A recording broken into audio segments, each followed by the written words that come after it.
Ça vient petit à petit. Job, chapitre 32, au verset 8. Job, un livre de Job, au chapitre 32, verset 8. Je lis la parole du Seigneur. Amen. Mais en réalité, dans l'homme, c'est l'esprit. Oui. Le souffle du Tout-Puissant qui donne l'intelligence. Amen. Tu peux t'asseoir maintenant. Tu vas. On va acclamer pour elle, pour la féliciter, pour la encourager.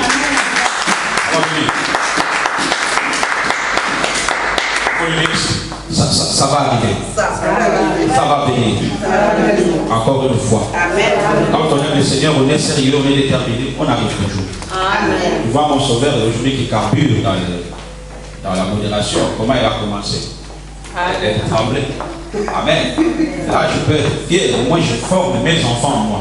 Amen. Alléluia. Je n'ai pas été volé. Quelqu'un, je ne fais pas dans une église pour casser une église là-bas et puis casser l'autre côté. Tu prends un parpaing de l'église ici, tu vas prendre des sacs de ciment de l'autre église pour construire une église. Non. Jésus ne détruit pas Jésus. Amen. Allez partout dans le monde et faites de toutes les nations mes disciples. Amen. La moisson est grande, mais il y a peu d'ouvriers. Alléluia. Amen. Même si je commence avec ceux qui sortent du monde, petit à petit nous guérirons. Amen. Oh, pas la même paix. Amen. Pas encore une amen. Amen. Alors, nous parlons d'un thème qui est très très important. Je ne peux pas être loin. Long, pardon. Je sens qu'il faut qu'on prie. Alors, un thème qui est très très important, que nous parlons du mystère du nom de Jésus. Nous avons dit que au départ, Dieu avait donné la mission à Lucifer, qui est l'ange. Alléluia. L'ange de l'Éternel créé d'une manière très très très différente, avec des pierres précieuses, et qui a failli, qui a joué dans la mission que Dieu lui avait confiée et gérer toutes les adorations que la création offrait à l'Éternel. Lui a voulu s'en accaparer et Dieu l'a détrôné. Dieu l'a envoyé dans la précipité sur la terre. Alléluia. Et nous avons vu encore, pour la deuxième fois, Dieu va créer l'homme à la place de Satan. Dieu va créer l'homme. Il va créer encore l'homme avec des matières, des valeurs beaucoup plus importantes que celles qu'il avait créées. Lucifer n'était qu'un ange. Satan n'est qu'un esprit. Alléluia. Les anges, ce sont des esprits qui sont à notre disposition. Alléluia. Quand nous commandons des choses, les anges sont là. David a vu cela dans la révélation. On va dire, l'ange de l'Éternel, comme tout autour, ceux qui craignent Dieu et les arrange au danger. Alléluia. Donc, ça veut dire que Dieu va créer maintenant l'homme, pas seulement par l'esprit, mais il crée à son image et à sa ressemblance. Les anges ne ressemblent pas à Dieu, mais nous ressemblons à Dieu. Alléluia. Et nous avons vu encore une fois que l'homme qui avait toutes ces choses de valeur a failli, a échoué en Éden. Alléluia. Puisque l'homme possède déjà la ressemblance et l'esprit de Dieu, Dieu ne peut pas laisser quelqu'un qui le ressemble demeurer éternellement dans la mort. Amen. J'aime Dieu, pourquoi? Parce que quand je marche dans la vallée de l'ombre de la mort, l'Éternel est avec moi. Amen. Dieu n'aime pas regarder ses enfants souffrir. Amen. Mon frère, ma soeur, je peux te dire une chose, tu peux souffrir, ce n'est pas la fin des choses. Mais moi je sais que ce qui va couronner, c'est la gloire de Dieu. Amen. Mais le problème c'est quoi? C'est dans ces moments de souffrance, comment toi tu gères les choses? Amen. Si toi tu es avec Dieu, Dieu te bénira. Amen. Et que Dieu te bénisse. Amen. Et que l'Éternel te bénisse. Amen. Le Tout-Puissant soit avec toi. Amen. Alors nous avons vu que puisque l'homme a été créé à l'image et à la ressemblance de Dieu, Dieu ne pouvait pas laisser tout le temps l'homme demeurer sous le pouvoir de la mort de Satan. Et Dieu lui-même va créer son corps pour descendre cette fois-ci, parce que l'homme avait échoué, les anges ont échoué aussi. Dieu lui-même n'avait pas le choix, sinon de descendre pour venir sauver l'homme de la prison satanique. Amen. Alléluia. Amen. Et quand il est descendu, il a compris ce que Gabriel avait prédit, ce que Esaïe avait prédit. Nous étions là le dimanche, depuis tout ce temps, nous en avons parlé beaucoup. Je pense que vous avez été bénis beaucoup moins. Amen. Vous avez été bénis abondamment. Amen. Vous avez été bénis lourdement. Amen. Oh, pas la main un peu. Amen. Et ça a été vraiment quelque chose de très important. Alors aujourd'hui, le Seigneur me conduit de parler d'une manière un peu particulière. Donc suivez-moi très bien parce que ça va être bien. Amen. Amen. Alors nous parlons selon la lecture de notre sœur qui vient de nous dire. Il dit, mais en réalité dans l'homme, c'est l'esprit. Alléluia. Amen. L'homme, c'est l'esprit. Amen. Nous voyons la réalité. Il y a d'autres versions qui disent en vérité. Alléluia. Amen. Et si nous connaissons encore dans la profondeur, la vérité, c'est Jésus, c'est Dieu. Alléluia. Je suis le chemin, je suis la vérité et je suis la vie. Amen. Donc quand on parle de la vérité, on parle de Jésus. Amen. Parce que le diable n'a jamais eu la vérité dans sa bouche. Amen. Il n'y a qu'une seule personne qui est la vérité, c'est Jésus. Amen. Il dit en vérité dans l'homme. Alléluia. Amen. L'homme, c'est quoi l'homme? Selon ma définition maintenant. L'homme, c'est un adorateur. Amen. Écoutez. L'homme égale adorateur. Alléluia. L'homme égale être humain qui est créé pour vivre sous le pouvoir d'un maître. Être humain qui est créé pour vivre sous le pouvoir d'un maître. L'homme adorateur. L'homme, c'est un vivant. Quelqu'un qui vit, mais pour vivre sous le pouvoir d'un maître. Alléluia. Amen. Donc par là, je suis encore parti très loin pour essayer un peu de comprendre les Écritures pour que les choses soient claires. Nous voyons dans Luc chapitre 16, verset 13. La Bible nous dit, vous pouvez juste écrire, Luc chapitre 16, verset 13. La Bible dit que un homme peut-il servir deux maîtres à la fois. Amen. Alléluia. Donc par là, nous voyons clairement que le monde est dirigé par deux maîtres. Pas trois, pas quatre, deux. Alléluia. Soit tu sers un maître, soit tu sers l'autre. Donc tu ne peux pas servir deux à la fois. Alléluia.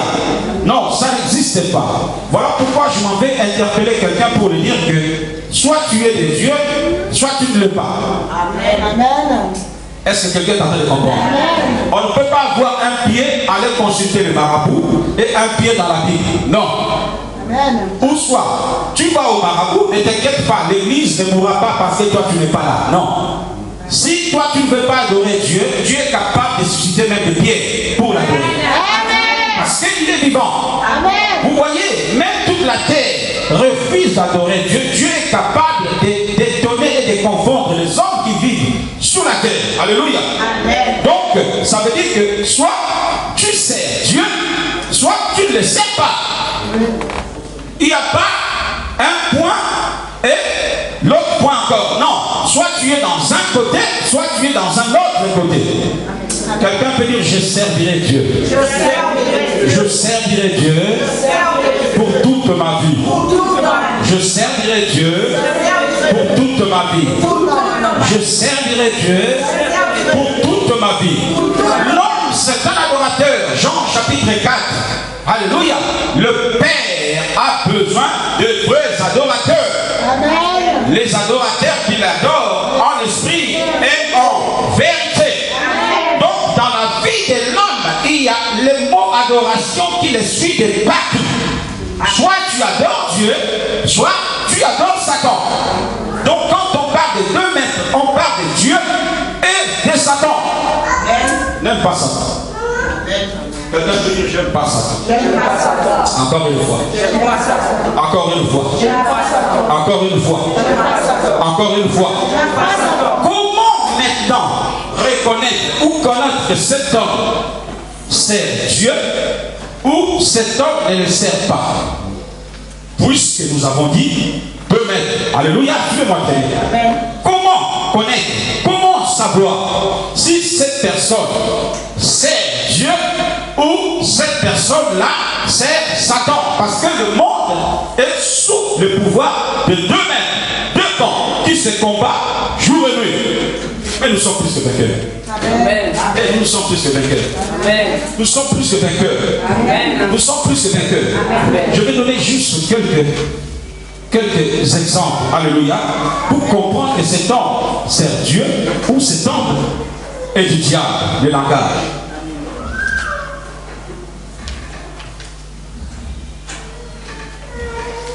Un enfant de Dieu, sa façon de parler, ça se sent. Amen. Alléluia. Il suffit de fermer même les yeux.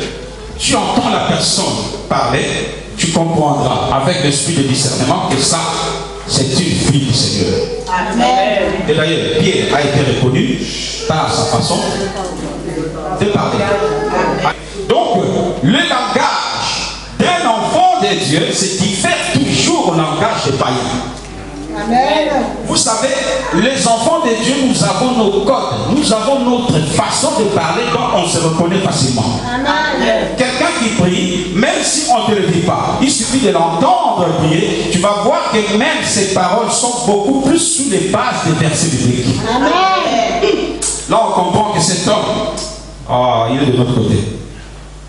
Quelqu'un peut dire, je dépends de Dieu. Je dépends de Dieu. Alléluia. Je dépends de Dieu. C'est comme aussi des gens qui vendent la drogue. Ils ont aussi leur langage à eux, dont toi et moi, nous ne connaissons pas. Amen. Mais il suffit de s'entendre, ils se comprennent que non. Je vais vous raconter quelque chose. Quelqu'un qui fume comment ça s'appelle? Le marijuana, l'air, on va dire, la plante, ou les légumes, on va dire, je ne sais pas. Alléluia. Si tu l'amènes, tu le déplaces de la France, tu l'amènes en Espagne. Il n'a jamais été en Espagne. Il ne parle pas un mot en espagnol. Il est dans un coin perdu. Mais il finira par repérer les gens qui fument. Amen. Oh, vous n'avez jamais compris ça. Amen. Écoute, tu l'amènes dans un coin où personne ne le connaît. Il ne parle même pas langue, mais il n'a même pas besoin de comprendre la langue. Il suffit de dire, oh, muchacho, ça y est. Oh, tu ne m'as pas compris. Oh, moi je fume Jésus Lucine. Oh, moi je fume Jésus. Oh, moi je suis ivre de Jésus. Oh, moi je n'ai pas besoin de tout ça, moi j'ai besoin de Jésus. Car lorsque l'esprit descend, je suis déjà ivre. Car ces gens-là, dans la chambre haute, étaient déjà ivres. Quelqu'un qui fume, tu l'amènes en Afrique, il n'a jamais été en Afrique. Tu vas le voir 2 jours après. Il connaît déjà le coin où il va chercher les muchachos. Alléluia. Pourquoi? Parce qu'ils ont des codes, ils ont des langages. Il suffit de voir seulement, il sait que non, c'est ton fume. C'est spirituel ces choses-là. Amen. Alléluia. Parce qu'ils dépendent tous d'un maître. Et le maître, c'est la drogue, donc c'est Satan. Amen. Toi, tu ne fumeras pas de ces choses-là. Amen. Que Dieu te libère de ce pouvoir. Puissant de Dieu te libère de tout ça.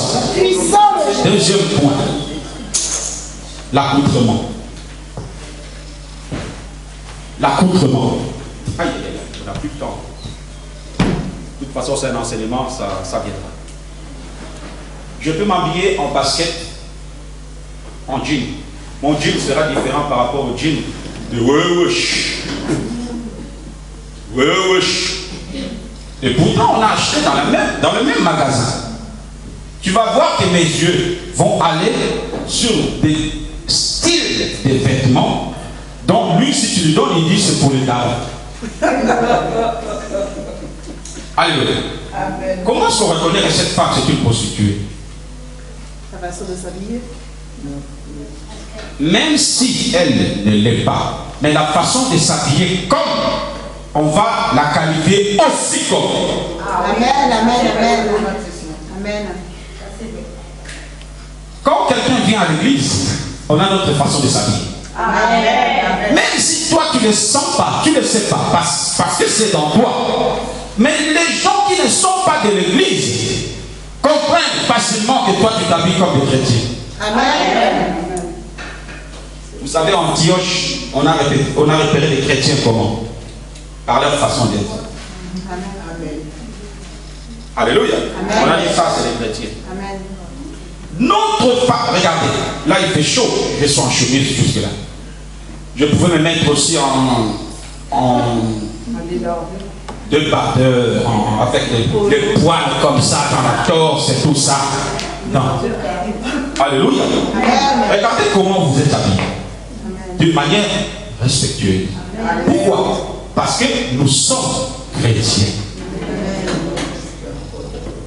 Quand tu vois une fille à Château Rouge avec les pantalons qui est là, le slip qui est déjà là au dos, il n'y a rien qui marche.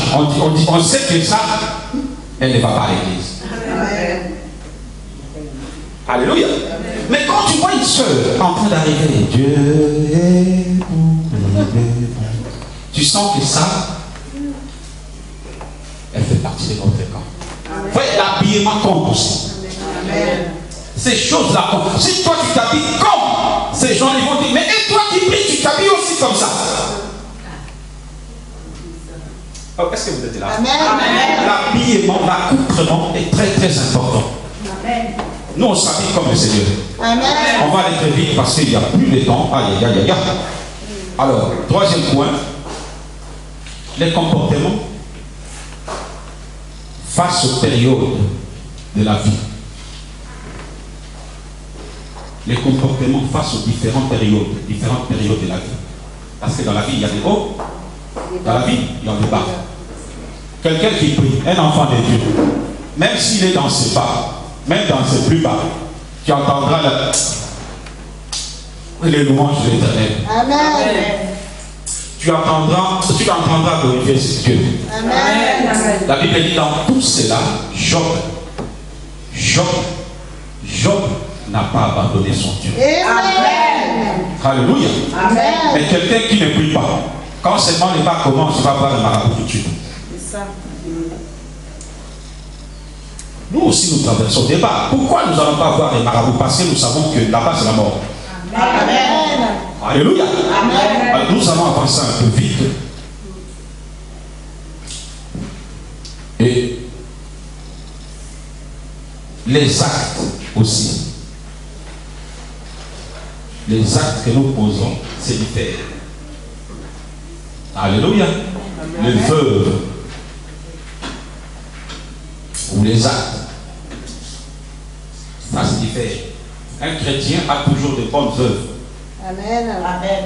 Un enfant de Dieu a toujours de très bonnes œuvres. Amen. Le diable ne peut pas te donner de bonnes œuvres parce qu'il n'en a pas. Amen. On ne donne que ce qu'on a. Amen. Mais nos œuvres témoignent que nous sommes des dieux. Amen. Tu vas voir quelqu'un qui t'a fait du mal, qui a parlé du mal contre toi. Donc les gens s'attendaient que toi, tu ne pourras plus jamais pardonner quelqu'un comme ça. Mais le jour que tu recroises la personne, tu l'embrasses comme si rien n'était. Les gens sont étonnés. Amen. Parce que nous, c'est l'amour. Amen. Nous sommes fondés sur le fondement de l'amour. Donc nos œuvres, c'est différent. Là où quelqu'un peut se bagarrer, toi tu te bagarres. Amen. Là où on insulte des choses qu'on ne peut pas insulter, toi tu n'insultes même pas. Amen. Là où les gens te font du mal, toi tu es là, tu regardes comme si tu n'as pas vu. Amen. Que le Seigneur te donne des très bonnes œuvres. Amen. Que le Seigneur te bénisse. Amen. Que le Seigneur soit avec toi. Amen. Que le Seigneur te bénisse. Amen. Que le Seigneur soit avec toi. Amen. Donc les œuvres, en parlant de ça maintenant dans la Bible, les œuvres de Satan sont, on peut le voir dans Galates chapitre 5, verset 16 à 21. Écrivez, vous allez lire à la maison. Galates 16, 21. Et les œuvres du Saint-Esprit ou d'un enfant qui a franchi. Galates 5, 22, 26. Alléluia. Galates 5 pour Satan. Quelqu'un qui est démoniaque, on va le reconnaître par ses œuvres. Amen. Si tu te trouves dans ces œuvres-là, fais attention, il faut chercher Dieu. Réponds-toi. Galates 5, 16, 21. Vous allez lire, relire, méditer à la maison. Et pour quelqu'un qui a aussi le fruit de l'esprit, quelqu'un qui dépend de Dieu, tu vas voir ses fruits. Parce qu'un manguier ne peut pas donner des oranges. Amen. Alléluia. On ne donne que ce qu'on a. Alléluia. Si ton intérieur est des dieux, cela se sera par les œuvres que toi tu donnes. Parce que si ton intérieur est mauvais, tu ne peux pas donner des bons fruits. J'aime bien ce livre déjà qui dit, si le puits contient la pollution, il ne peut pas donner de l'eau limpide ou de l'eau, comment ça s'appelle? De l'eau claire. Alléluia. Donc si le puits est sale, le puits ne peut que donner de l'eau sale. Mais si le puits est pire, il peut aussi donner de l'eau pure. Alléluia. Donc c'est très très très important. Alors, dans toutes ces choses-là, il y a quelque chose que je comprends qui me parle. Alléluia. En vérité, en l'homme, c'est l'esprit. Je vois dans la Bible que depuis les apôtres, depuis les anciens, jusqu'au temps de Jésus même, Dieu parlait. Ça veut dire que il ne faisait rien sans entendre la voix de Dieu. Amen. Moïse, quand il allait chercher Dieu, il entendait que Dieu parle pour que lui réponde. Amen. Il entendait que Dieu parle pour que lui agisse. Amen. Abraham, ainsi de suite. Ces hommes et femmes entendaient Dieu, dépendaient de la voix de Dieu. Amen. La preuve en est que pendant que Adam était en train de jouer en Éden, Dieu n'était pas là. Dieu est venu après les drames. Amen. Est-ce que vous êtes là? Amen. Donc, les gens entendaient et agissaient selon la voix de Dieu. Amen. Même Jésus, quand il est né, pour se déplacer d'Israël en Égypte, il fallait que Dieu parle. Amen. Est-ce que vous êtes là? Amen. Dieu va dire à Joseph, prends ta femme, prenez l'enfant, partez. Amen. Car Hérode veut faire du mal à cet enfant. Amen. Vous allez rester là-bas jusqu'à ce que moi, je vais agir. Amen. Et lorsque j'agirai, je vous dirai ce que vous allez faire par la suite. Amen. Quand ils sont arrivés en Égypte, pour retourner en Israël, ils ont entendu encore que Dieu puisse parler. Amen. Que Dieu te parle. Amen. Que Dieu te parle. Amen. Que Dieu te parle. Amen. Et quand Jésus a eu son baptême, Jésus est sorti du Jourdain, du haut des cieux, Dieu a parlé. Amen. Est-ce que vous êtes là? Amen. Amen. L'Esprit de Dieu parlait. Amen. Ça veut dire que Jésus agissait selon la voix qu'il entendait. Amen. Et il y a aussi quelque chose que je vois dans la Bible. Avant les Jourdains, Jésus n'avait pas guéri de malades. Amen. Jésus n'avait pas opéré de miracles. Amen. Jésus était là, Dieu, mais il n'agissait pas en tant que Dieu. Amen. Oh, tu ne m'as pas compris. Amen. Ça veut dire que les choses ont commencé après la sortie du Jourdain. Amen. Est-ce que vous êtes là? Amen. Avant le Jourdain, Jésus aussi entendait. Il n'agissait pas n'importe comment. Donc, il agissait selon la voix qu'il entendait. Amen. Et après la sortie du Jourdain, les choses vont changer. Amen. Pourquoi? Parce que lorsqu'il est sorti du Jourdain, la bouche de la terre, du ciel s'est ouverte. Amen. Le ciel a témoigné et il y a eu une puissance qui a quitté le ciel pour se reposer sur le Fils. Et tout à coup, cet esprit a commencé à envoyer le Fils pour accomplir la mission. Ça veut dire quoi? Ça veut dire que pendant que l'esprit se reposait sur lui, ce n'était plus Dieu qui parlait, mais c'était Jésus qui parlait et Dieu agissait. Est-ce que tu es là? Esaïe a dit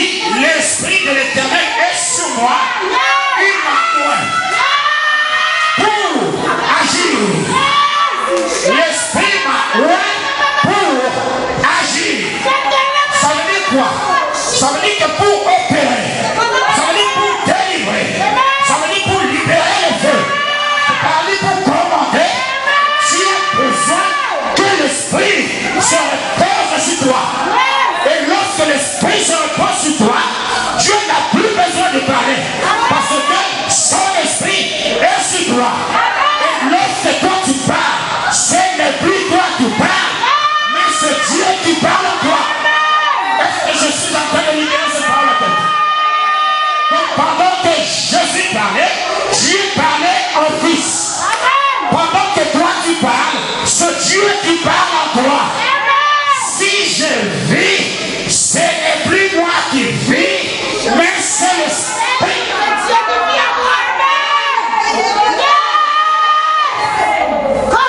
Jésus a transformé sa vie. Les gens qui voyaient Jésus simple et charpentier, ils ont commencé à voir des choses qu'ils n'ont jamais vues. Ainsi, je déclare sur ton ministère.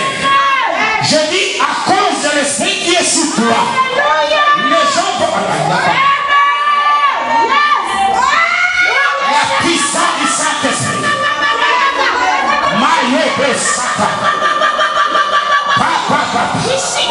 À cause de la puissance du Saint-Esprit qui est sur toi, tu vas commencer à parler.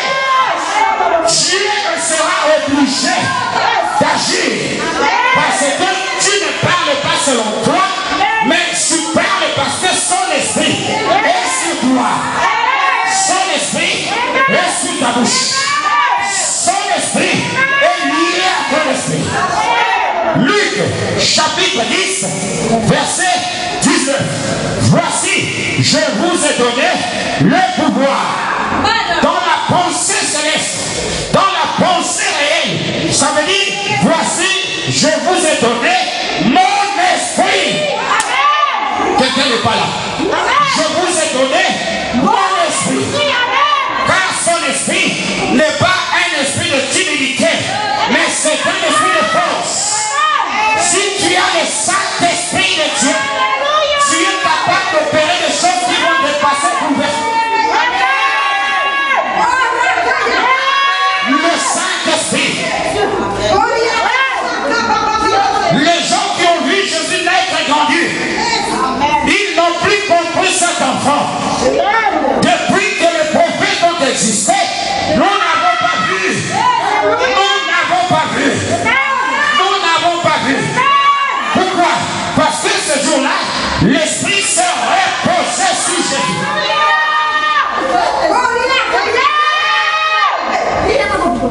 Le Saint-Esprit.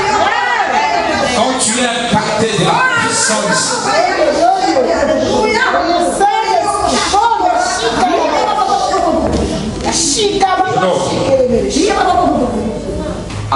attache-toi à cette femme-là qui est à côté de nous. Qui c'est qui l'a invité, ce jeune homme-là? Oui. Il ne faut pas le laisser.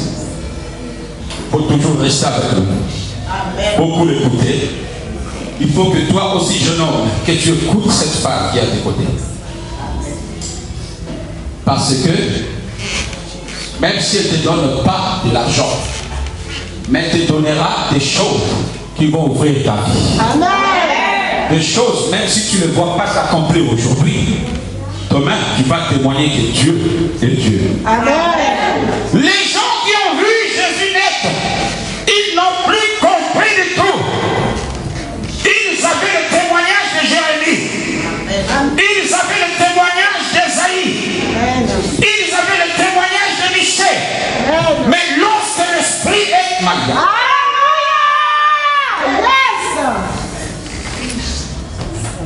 puisque le Saint-Esprit est là, je dis, toi, tu es condamné au succès.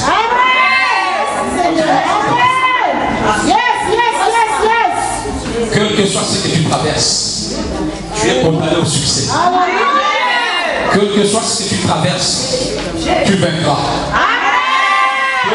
Je dis bien le Saint-Esprit. Quel que soit ce que tu traverses, tu finiras par triompher. Je dis la victoire est pour toi. Aïe aïe aïe.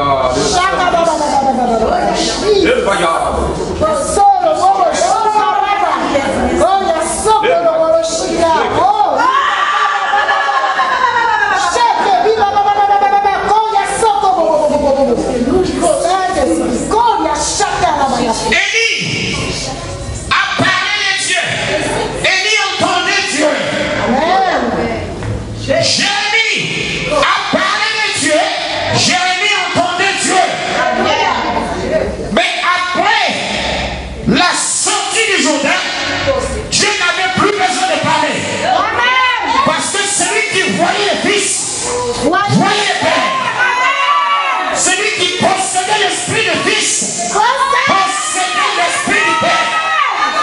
richement béni. Amen.